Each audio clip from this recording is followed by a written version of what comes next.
디모데후서 1장 1절로 8절까지 우리 함께 교독하시겠습니다. 하나님의 뜻으로 말미암아 그리스도 예수 안에 있는 생명의 약속대로 그리스도 예수의 사도된 바울은 사랑하는 아들 디모데에게 편지하노니 하나님 아버지와 그리스도 예수 우리 주께로부터 은혜와 긍휼과 평강이 내게 있을지어다.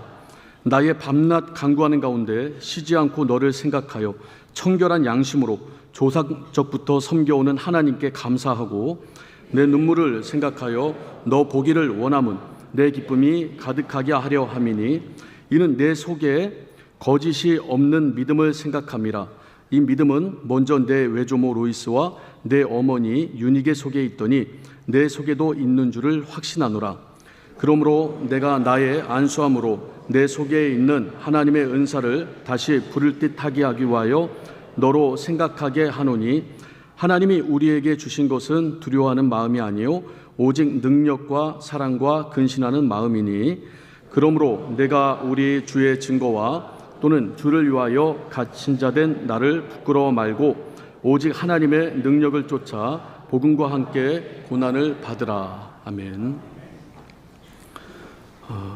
이 디모데 후서는 사도 바울이 가장 마지막에 쓴 서신입니다. 우리 성경에 기록되어져 있는 사도 바울의 서신이 총 13권인데 이 디모데 후서가 13번째로 쓰여진 그런 서신입니다.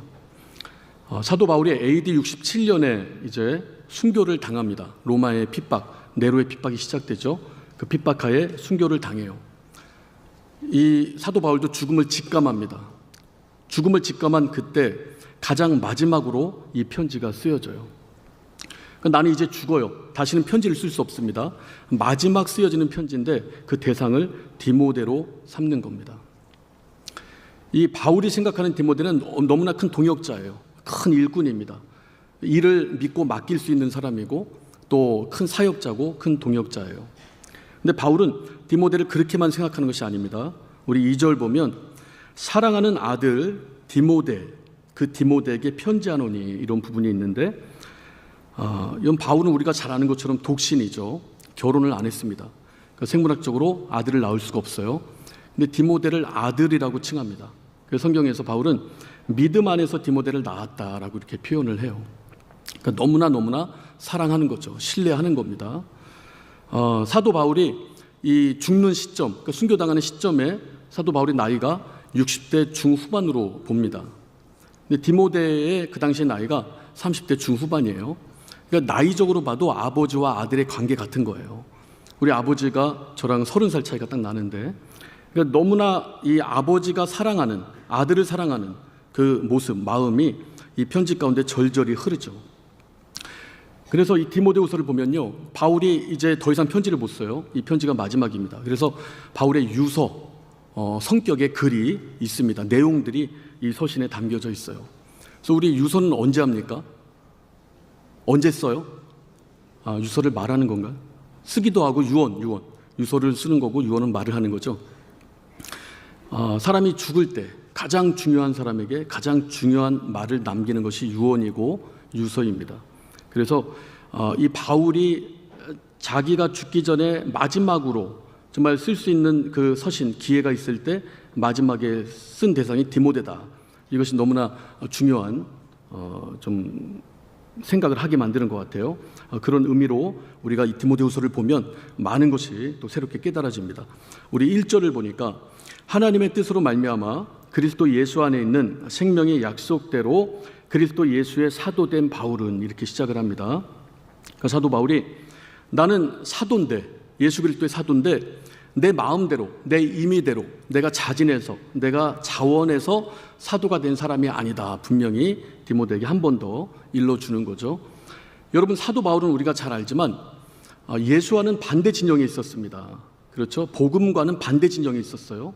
그 예수를 해방했고 복음을 믿는 자들을 핍박했습니다. 그들을 잡아 가뒀고 그들을 죽이기까지 했다 이 말이죠. 근데 하나님께서 하나님의 뜻 안에서 하나님의 은혜로 바울을 변화시켜 주십니다. 여러분, 이 하나님이 바울을 변화시킬 때 바울과 상의하지 않아요. 의논하지 않습니다. 내가 너를 변화시킬 건데 너 동의하니? 이렇게 묻지 않습니다. 왜냐하면 그분은 이 세상을 창조한 분이고 만왕의 왕이세요. 만주의 주님이 되십니다. 그래서 하나님의 뜻은 다 이루어지게 돼 있어요. 바울에게 향한 하나님의 뜻이 이루어지는 순간입니다. 하나님의 은혜가 그에게 임해요. 그리고 사도 바울이 하나님 안에서 변화가 됩니다. 하나님의 뜻 안에서 변화가 되고 주님의 일꾼이 돼요. 우리는 사도 바울 하면 생각나는 것이 전도 여행입니다. 성경에 등장하는 1차, 2차, 3차 전도 여행, 그리고 역사적으로는 4차 전도 여행까지 있다고 이 학자들은 말을 하는데요. 우리가 1차 전도 여행을 가만히 보면요, 바울이 막 성령 충만해서 내가 성령 충만하니까 전도팀 꾸리고 전도 여행 한번 떠나봐야겠다, 본인이 계획해서 전도팀을 꾸리고 만들어낸 전도 여행이 아니에요. 여러분, 이 자체가 우리 하나님께서 하나님의 뜻대로 역사하신 겁니다. 그러니까 바울은 안디옥 교회, 최초의 이방 교회에서 7명, 바울 합쳐서 7명의 교사 중에 한 명이었죠. 그 성도들을 양육했어요. 그때 하나님의 성령이 강하게 감동하십니다. 이들이 주를 섬기며 금식하며 우리 하나님께 기도하고 있을 때 하나님께서 2명을 세워서 내가 시키는 그 일을 그들에게 맡겨라. 그 둘이, 한 명은 바울이고 한 명은 바나바예요. 이 둘에게 하나님의 일이 맡겨집니다. 그리고 이들이 여행을 떠나는 거예요. 이것이 1차 전도 여행의 시작입니다. 그러니까 바울이 뜻대로 계획한 게 아니에요. 하나님께서 바울을 하나님의 일방적인 은혜로, 하나님의 일방적인 목소리로 불러다가 전도 여행을 맡기신 겁니다. 이렇게 1차 전도 여행을 성공합니다. 그러니까 바울이 너무나 기뻐요. 돌아와서 1차 전도 여행의 성공을 보니까 2차 전도 여행도 가능하겠다 싶어서 이번에는 본인이 계획을 합니다. 2차 전도 여행을 세워요. 근데 본인은 1차 전도 여행 때 돌아봤던 곳을 다시 한번 돌아보고 이 에베소가 있는 아시아 쪽으로 가려는 의지가 강했어요. 근데 하나님께서 이제 아시아로 가는 길을 막고 유럽으로 가는 길을 열어놓으신다 이 말이에요. 빌립보, 데살로니가, 베레아, 그리고 아테네, 고린도까지 하나님의 뜻은 유럽에 있었던 거예요. 그 유럽의 복음이 떨어질 수 있도록, 또 복음이 계속 흩어질 수 있도록, 만천하에 퍼질 수 있도록 하나님께서 그렇게 계획을 하십니다. 그러니까 내가 계획을 할지라도 모든 일은 하나님의 뜻대로 진행되는 거예요. 하나님께서 인도하십니다. 내 뜻은 무너져도 하나님의 뜻은 세워진다 이 말이에요. 잠언이 그걸 말하죠. 우리 잠언 16장 9절 한번 볼까요? 잠언 16장 9절입니다. 함께 읽겠습니다. 시작. 사람이 마음으로 자기의 길을 계획할지라도 그 걸음을 인도하시는 자는 여호와시니라. 아멘. 우리 19장, 잠언 19장 21절 한 절만 더 보겠습니다. 자, 시작. 사람의 마음에는 많은 계획이 있어도 오직 여호와의 뜻이 완전히 서리라.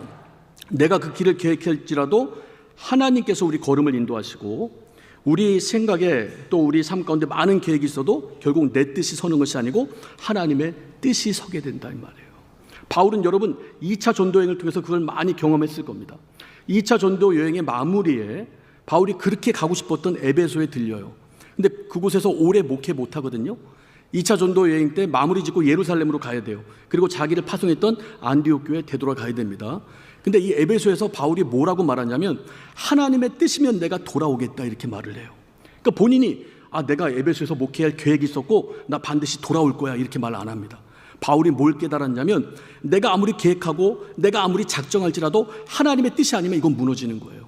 그리고 하나님의 뜻이라면 그것은 진행된다는 사실을 바울은 그 하나님께서 함께 자신을 통하여 일하는 그 삶의 여정을 통해서 배우게 된 겁니다. 그래서 하나님의 뜻이면 내가 돌아오겠다. 그리고 이제 예루살렘을 거쳐서 안디옥 교회로 갑니다. 3차 전도 여행이 시작됩니다.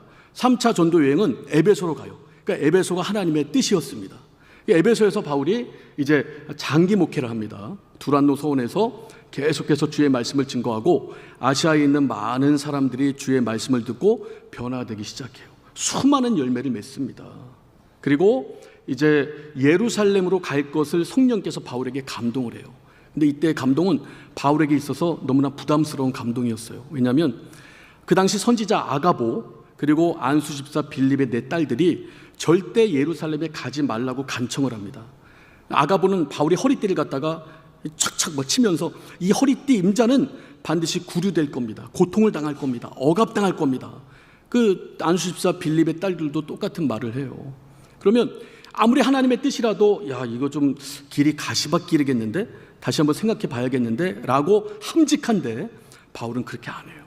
하나님의 뜻이라면 장밋빛 길도 걷지만 가시밭길도 걷는 거예요.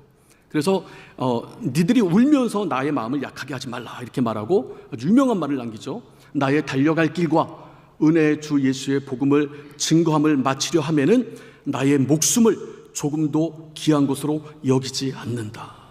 이 유명한 말을 남기고 바울은 예루살렘으로 올라갑니다. 아니나 다를까 잡혀요. 구금됩니다. 그리고 로마까지 후송된다 이 말이에요. 그 1년의 과정 가운데 바울은 고통을 당하고 어려움을 당하지만 하나님의 뜻은 이루어진다 이 말이죠. 그러니까 바울은 회고해 보는 거예요. 회상해 보는 겁니다. 나의 시작부터 내가 하나님의 일을 감당하는 곳곳에서 하나님의 역사가 있었고 하나님의 뜻이 있었다. 내 마음도 있었고 내 계획도 있었고 내 주장도 있었고 내 생각대로의 어떤 가치관도 꽉 차 있었지만 결국 하나님의 뜻만이 섰다. 나는 사도된 것이 하나님의 뜻대로 된 것이고 나의 사도된 모든 이제까지의 삶 역시 하나님의 뜻대로 여기까지 왔다라고 사랑하는 아들과 같은 디모데에게 이제 마지막으로 바울이 유언하듯이 설명을 해주는 거예요. 자, 우리 2절을 보니까 사랑하는 아들 디모데에게 편지하노니 하나님 아버지와 그리스도 예수 우리 주께로부터 은혜와 긍휼과 평강이 내게 있을지어다. 그러니까 편지 이 서문에 달리는 문안 형식입니다. 이 헬라 편지에 보통 이런 문안 인사가 담겨지는데 바울은 여기에 은혜와 긍휼과 평강을 더합니다. 은혜는 뭡니까 여러분? 받을 자격 없는 자에게 주시는 하나님의 선물이에요. 우리는 우리 힘으로 우리 자신을 구원해낼 수가 없습니다. 하나님의 아들 예수께서 이 땅에 오지 않으면, 그분께서 우리 죄를 대신 감당하지 않으면, 하나님 아버지의 그 사랑이 없었다면 우린 도저히 설 수 없는 자들이에요. 아버지께 나아갈 수 있는 길이 절대로 발견이 안 될 죄 가운데 이제 망할 수밖에 없는 인생들이었습니다. 그런 우리들에게 하나님께서 은혜를 주신 거예요. 너무나 큰 은혜. 그리고 우리가 살아갈 때 매일 일상에 하나님께서 은혜를 계속적으로 우리 가운데 더해 주십니다. 이 은혜가 너무나 중요하죠. 이 은혜를 말합니다. 그리고 긍휼을 말해요. 긍휼은 두려움과 실패를 덮으시는 하나님의 자비입니다. 우리가 매일같이 은혜를 받는다 할지라도요, 우리는 쓰러져요. 연약한 인생이기 때문에 넘어집니다. 아주 제대로 자빠지기도 하고 자루나 우루나 치우쳐지기도 합니다. 그래서 공경에 빠지기도 하고 하나님의 뜻을 떠나기도 하고 하나님의 말씀 밖으로 넘어지기도 한다 이 말이에요. 여러분, 베드로가 배 위에서 예수님을 봅니다. 근데 파도가 치고 폭풍우가 몰죠. 예수님은 오라 하시는 거예요. 예수님만 바라볼 때는 막 뚜벅뚜벅 걸어갑니다. 근데 어떻게 사람이 예수님만 바라보나요? 연약한데 환경을 보는 거죠. 내가 지금 뭐 하는 거지? 이 폭풍에, 이 파도에 내가 바다에 떠 있다고 깜짝 놀라서 빠져가는 거예요. 죽어갑니다. 죽어가는 베드로에게 우리 주 예수께서 손을 내미신다 이 말이에요. 너 연약하구나, 한번 당해봐라. 그게 아니에요. 너 연약하지, 내가 너 건져줄게. 주님께서 베드로의 연약한 손을 붙잡아 주십니다. 이것이 주님의 긍휼이에요. 그래서 우리가 은혜로 살지만 은혜로 살다가도 넘어질 때가 있는데 그때마다 하나님께서는 여러분 긍휼 가득한 손길로 우리를 붙들어 주시는 겁니다. 그 긍휼을 말하고 있고 또 마지막으로 평강을 말합니다. 평강은 하나님과 화목되어 누리는 내적 평안을 말하죠. 여러분, 우리는 세상 사람들이 겪는 문제를 다 겪잖아요. 가정의 문제, 뭐 자녀의 문제, 부부의 문제, 신앙의 문제, 건강의 문제, 직업의 문제, 뭐 직장의 문제, 사업의 문제, 물질의 문제, 겪을 수 있는 문제들은 다 겪습니다. 그런데 우리 그리스도인들은 아까 우리 찬양 인도자분이 말했지만 하나님 다 근심이 있어요. 그런데 기도할 때요. 기도할 때 하나님께서 여러분 우리 가운데 평강을 안겨주십니다. 이것이 우리 그리스도인들만이 누릴 수 있는 신비예요. 이거 세상 사람들에게 아무리 설명해줘도 모릅니다. 여러분 체험하기 직전까지는 모르는 거예요. 여러분 사탄교가 있어요. 사탄교 들어보셨어요? 네, 이 사람들은 기독교를 증오합니다. 그 기독교 옆에 꼭 교회 옆에 개척을 한다고 그래요. 이게 짤막한 영상을 봤는데 이 사탄을 섬기는 사람이 라디오 프로그램에 나와서 외국 영상이에요. 이제 사회자와 인터뷰를 하는 거예요. 근데 이 수염이 덥수룩해요. 그리고 온몸이 다 문신입니다. 아주 눈에 도끼가 있어요. 몇 번씩이나 막 사탄 만세, 사탄 만세, 막 만세를 이렇게 외쳐요, 말할 때마다. 그리고 이제 중간에 영상 보니까 이 사탄교가 행하는 그 어떤 예배 행위 같아요. 막 성경을 중간에 찢어요, 막 특별 행사인지 하여튼 성경을 막 찢으면서 막 이 사탄 만세, 사탄 만세를 막 외칩니다.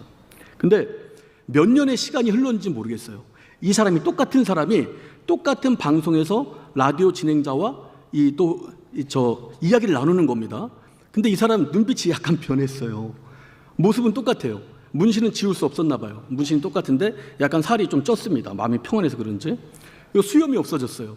근데 이 사람이 예수를 만났다고 고백을 하는 겁니다. 그러니까 사탄교에 빠져있던 사람인데 예수를 만났대요. 그래서 예수님을 만날 때 처음에 어땠네요? 어땠는가 이렇게 물어봐요, 진행자가. 처음에는 말할 수 없는 두려움이 그에게 엄습했다고 이렇게 말을 합니다. 그러니까 절대자를 만나니까, 창조자를 만나니까 이 연약한 인생이 너무나 큰 두려움을 느끼는 거예요. 근데 그 두려움 뒤에 바로 찾아왔던 게 평안, 평강. 이제껏 삶을 살면서 한 번도 누려보지 못했던 평강이 강물처럼 자기 가운데 흘러들어옴을 느꼈고, 그리고 마지막으로 하나님의 사랑이 자기를 감싸는 걸 느꼈대요. 여러분, 이 사람이 그 도끼로 사탄 만세, 사탄 만세 막 노래를 했던 사람인데 눈빛이 오라해져 갖고 예수 그리스도를 말하면서 울어요. 여러분, 이것이 우리 그리스도인들이 누리는 평강입니다. 우리 그리스도인들만 하나님 안에서 누리는 하나님의 사랑이에요. 그래서 사도 바울은 아들과 같은 디모데에게 은혜와 긍휼과 평강을 말합니다. 여러분, 우리 눈에 넣어도 안 아픈 우리 자식들, 자녀들 다 커도 자녀는 자녀잖아요. 우리 자녀들 어떻게 기도해 줍니까? 이 9월이 세대와 세대가 믿음이 이어지는 달인데, 그러니까 우리 보통 복에 대해서 기도를 많이 하잖아요. 누워도 복 받고, 일어나도 복 받고, 나가도 복 받고, 들어와도 복 받고. 이 기도도 참 중요합니다. 복의 기도도 해야죠. 그런데 은혜와 긍휼과 평강이 우리 자녀에게 충만하게 도와주세요. 이 기도를 좀 했으면 좋겠어요. 하나님의 은혜, 그 은혜가 우리를 떠나는 순간에 우린 여러분 정말 천상고아가 됩니다. 하나님의 은혜, 그리고 우리가 힘들 때 우리 손을 붙잡아주는 하나님의 긍휼, 그리고 세상은 알지 못하는 하나님이 부어주시는 그 평강, 하나님의 은혜와 긍휼과 평강이 우리 자손들에게 충만할 수 있도록 여러분들이 기도하시기를 예수 이름으로 축원합니다. 자, 3절을 보니까 나의 밤낮 간구하는 가운데 쉬지 않고 너를 생각하여 청결한 양심으로 조상적부터 섬겨오는 하나님께 감사하고. 그러니까 사도 바울은 감옥에 갇혔어요. 차디찬 감옥에, 고독하고 외로운 감옥에. 그런데 밤낮 간구를 합니다. 기도를 해요. 그러니까 사도 바울이 우리 가운데 가르쳐 주죠. 쉬지 말고 기도하라. 또 항상 깨어 기도하라. 무시로 기도하라. 그러니까 사도 바울은 이렇게 가르치면서 끝내는 자가 아니고 하나님 말씀을 삶 가운데 적용시키는 자였던 겁니다. 자기가 이 감옥에서라도 계속 기도하는데 결국 그 기도의 주된 내용은 하나님께 감사입니다. 감사. 자, 3절 우리 끝부분 보면 조상적부터 섬겨오는 하나님께 감사하고 이렇게 기록되어 있죠. 그러니까 밤낮 간구하는 거예요. 그런데 하나님께 감사합니다. 여러분, 감옥이라는 환경은요, 감사가 나올 만한 환경이 아니죠. 또 사도 바울은 여러분 죽음을 직감하고 있습니다. 그러니까 나는 죽는다는 걸 알아요. 이 죄수된 자기 자신이 알 정도로 죽음이 사도 바울 앞에 가까이 와 있습니다. 그러면 우리가 볼 때 순교자지만 여러분 세상 사람들이 볼 땐 사형수거든요. 지금은 사형이 집행되지 않죠. 근데 얼마 전까지 사형이 집행됐는데 여러분 사형 집행은 그 전날에 알려주지 않는다고 합니다. 그 사형수들은 이제 아침에 딱 눈 떴을 때 그때가 제일 공포라고 그러죠. 두려움이 엄습하는 순간 그 간수들의 발자국이 뚜벅뚜벅 올 때, 아, 오늘 당신 사형 집행이야, 이 말 들을까 봐 너무나 큰 두려움과 공포에 사로잡혀 있다는 거예요. 그러니까 바울도 여러분 이제 죽는 거예요. 생을 마감해야 됩니다. 근데 바울은 그런 두려움과 공포에 사로잡히거나 번민과 근심에 억눌려 있다 표현하지 않습니다. 오직 계속 기도하는데, 밤낮 없이 기도하는데 하나님께 감사한다라고 이렇게 표현을 한다 이 말이에요. 그러니까 바울 자체 그 10년 가운데 은혜와 긍휼과 평강이 충만했던 거예요. 하나님이 만져줬던 겁니다. 그리고 바울은요, 우리 1절 보면 예수 안에 있는 생명의 약속대로 예수의 사도가 됐다고 그러죠. 그러니까 예수 안에서 바울은 생명의 약속을 발견한 거예요. 그러니까 바울은 나는 율법주의자야, 나는 율법 안에서 율법대로 살 거야 라고 아주 맹세하고 살았던 자죠. 그래서 예수 믿는 사람들도 회방했지만 그는 율법의 완성을 보지 못했었던 거예요. 율법의 실상을 보지 못했었던 겁니다. 율법의 완성이 예수 그리스도고 율법의 실상이 예수 그리스도예요. 그리고 예수께서 우리 가운데 주시는 것은 곧 영원한 생명입니다. 이 영원한 생명을 바울은 얻은 거예요, 예수 안에서. 그래서 죽음이라는 큰 환란이, 어둠이 일생에 처음 경험하고 너무나 생소한 죽음이 다가올지라도 우리 하나님을 믿는 믿음이 큰 겁니다. 그리고 하나님께서 주실 생명의 약속에 대한 붙들미, 소망이 영혼 가운데 충만한 거예요.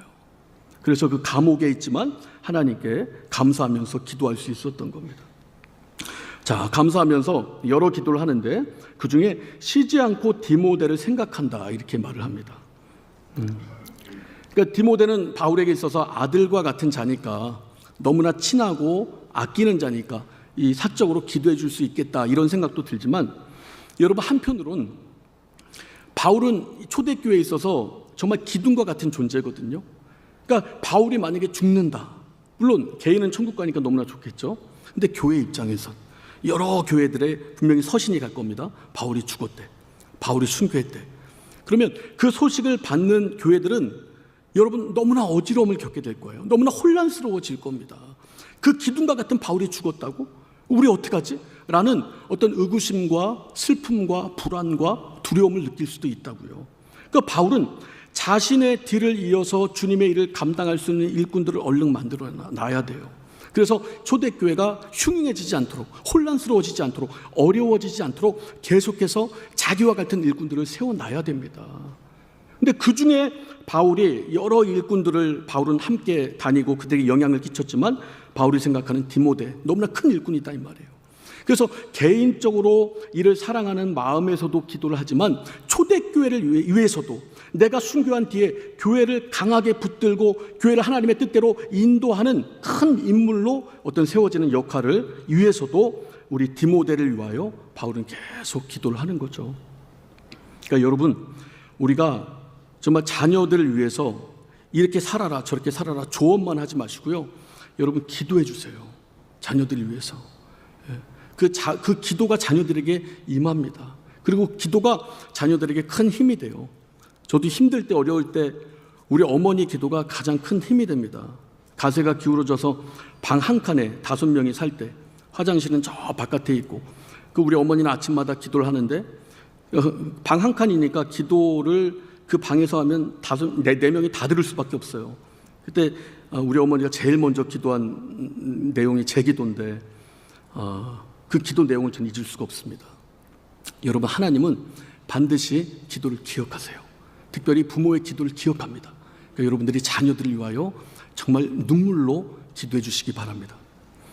자, 5절 보니까 이는 내 속에 거짓이 없는 믿음을 생각함이라.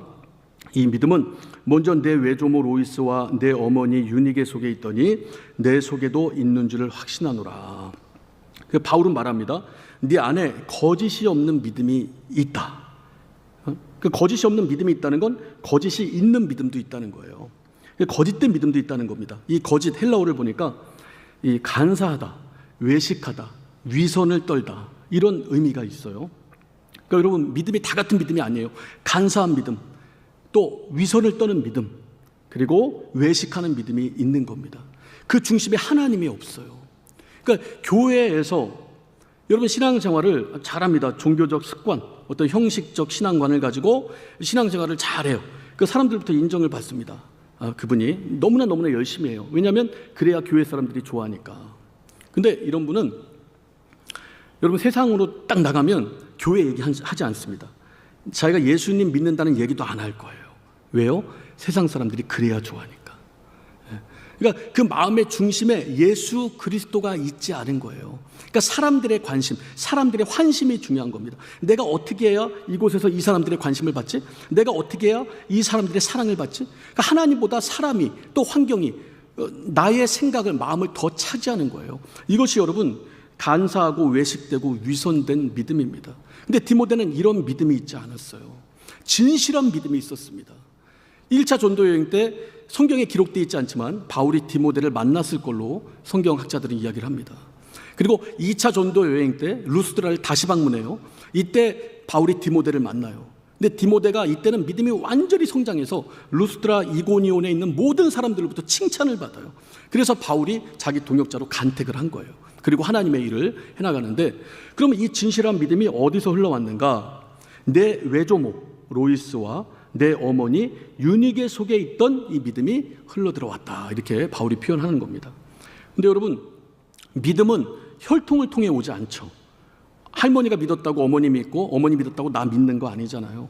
그래서 여러분, 가정에 이 믿음이 유지되기 위해서는 두 가지가 필요합니다. 첫째로 가르쳐야 돼요. 하나님의 복음을, 하나님 말씀을 가르쳐야 됩니다. 여러분, 이것은 교회 학교 선생님들이 가르치는 거하고는 약간 성격이 달라요. 그러니까 부모, 가족이 가르치는 건 다른 겁니다. 그리고 두 번째, 더 중요한 건 자기가 그 가르친 대로 부족하지만 살아내야 돼요. 연약하지만 살려고 몸부림을 쳐야 됩니다. 우리는 연약해요, 솔직히. 집에 있으면 긴장이 해제가 되죠. 경계심도 해제가 되고 이 심리적 방어가 해제가 됩니다. 그래서 저라고 맨날 목사는 설교하고 집에서 맨날 성경 읽고 뭐 기도하고 그러고 있겠습니까?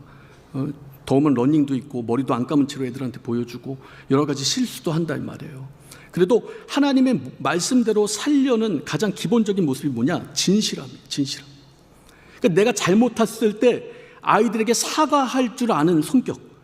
여러분, 아이들에게 사과하는 게 쉬울까요? 어려울까요? 되게 어려워요. 엄청 어렵습니다. 근데 진실한 사람들은 사과해. 왜냐면 나 잘못했으니까. 애들이 깜짝 놀래요. 여러분, 이 사과를 하지 않고 애들이 자라면요, 몸은 어른이 됐지만 안에 아이가 있는 거예요. 상처받은 아이가. 그때 그 상처받은 그대로가 있는 겁니다. 그때 그 상처받음이 계속 곪고 골마요. 나중에 터져버려요, 여러분. 그래서 진실되게 사과하는 겁니다. 그렇게 안 하고 집에서는 막 그냥 자기 마음대로 살다가 교회만 딱 가면 애들이, 여러분, 교회 간 엄마 아빠를 볼 거 아니에요. 근데 교회 간 엄마 아빠는 천사야. 모든 사람들 앞에서 인정을 받아. 그리고 모든 사람들이 존경해. 근데 집에 오면 개판 5분 전이야. 이러면 애들이, 여러분, 어떤 생각을 갖게 되겠습니까? 아, 우리 엄마 아빠가 믿는 하나님이 살아계실까? 혹은 하나님은 살아계셔도 그럼 우리 엄마 아빠가 가진 신앙은 진짜일까? 라고 의구심을 품다가 여러분, 딴 길로 곁길로 가게 되기도 한다, 이 말이에요.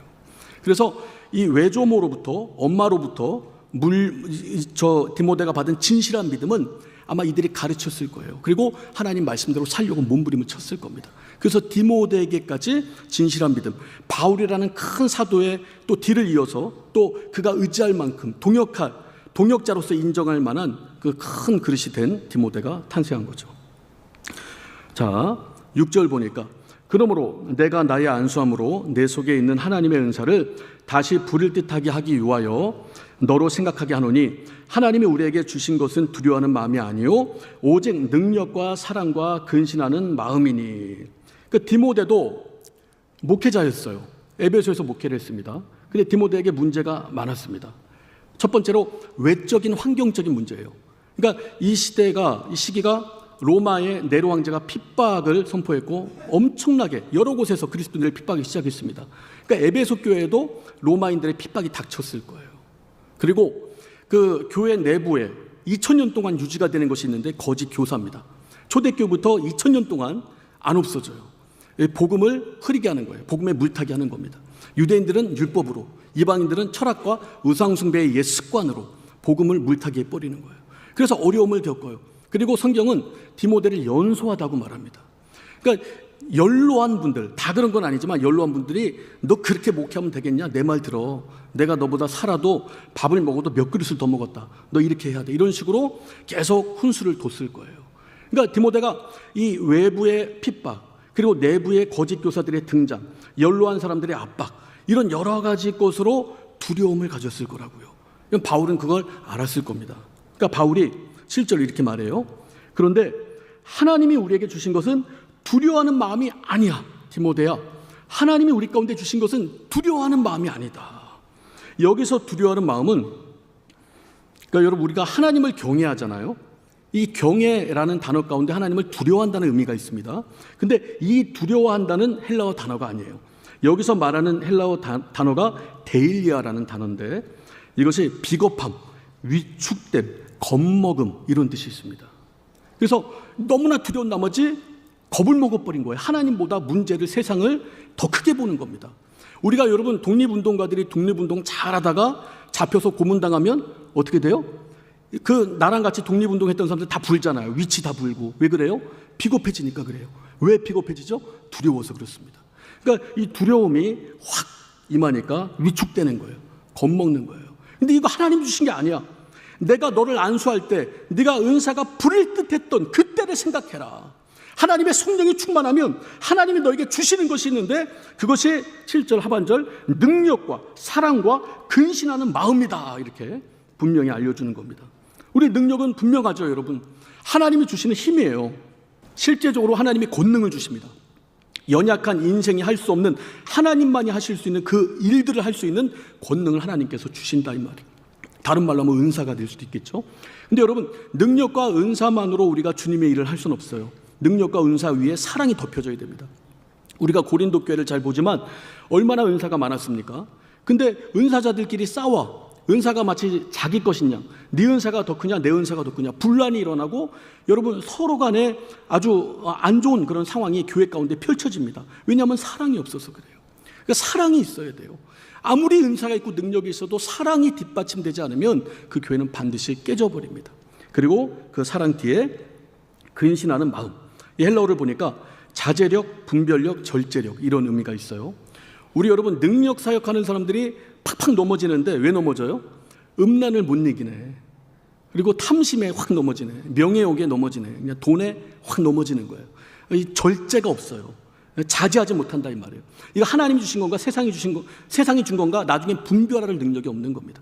그래서 능력과 사랑과 근신하는 마음을 하나님께서 성령이 충만해질 때 주시는데 이 모든 것이 우리 가운데 임할 때 하나님이 주신 것이 아닌 두려움은 떠나게 된다. 이 마음을 가지고 마지막으로 목회해라.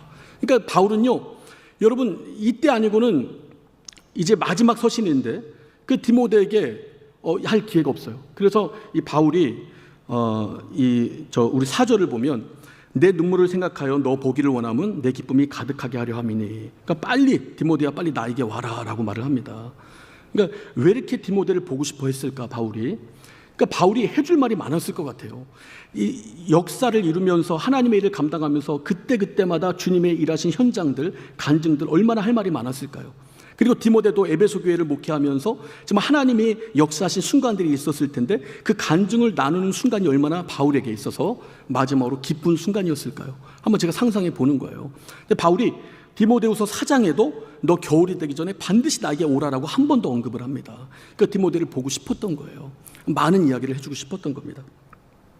자 8절 마지막으로 읽겠습니다. 그러므로 네가 우리 주의 증거와 또는 주를 위하여 갇힌 자 된 나를 부끄러워 말고 오직 하나님의 능력을 쫓아 복음과 함께 고난을 받으라. 그러니까 복음을 부끄러워하지 말고 복음을 증거하는 주의 일꾼들을 부끄러워하지 말고 오직 복음과 함께 고난을 받으라라고 디모데에게 권면을 합니다.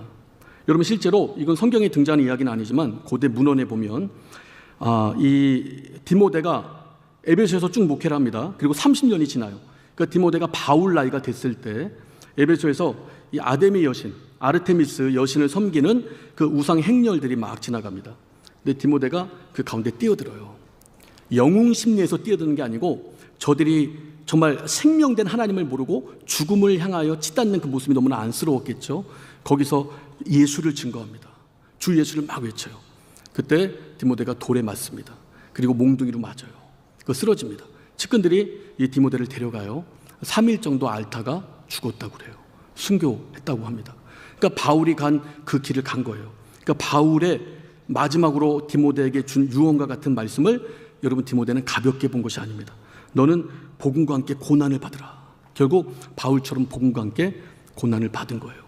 여러분 우리가 복음을 부끄러워하면 세상을 살아가기가 편해요. 그러나 복음을 부끄러워하면 우리 가운데 능력이 나타나지 않습니다. 하나님은 절대적인 하나님 주신 복음의 능력을 부으시거든요. 그래서 여러분 우리가 참 복음을 간직할 때 우리가 가는 곳에 그것이 가정이 됐든 우리 어떤 생활 터전이 됐든 교회가 됐든 하나님께서 능력을 부어주신다 이 말이죠. 그래서 우리 날마다 우리 하나님의 것을 사모하면서 하나님의 은혜와 긍휼과 평강이 임하고 또 능력과 사랑과 근신하는 마음이 임해서 정말 우리의 믿음이 우리 세대에 끝나는 것이 아니고 우리 세대의 믿음이 다음 세대로 이어져가는 귀한 역사가 삶 가운데 이루어지는 우리 모든 성도님들의 가정들 다 되기를 예수 이름으로 축원합니다.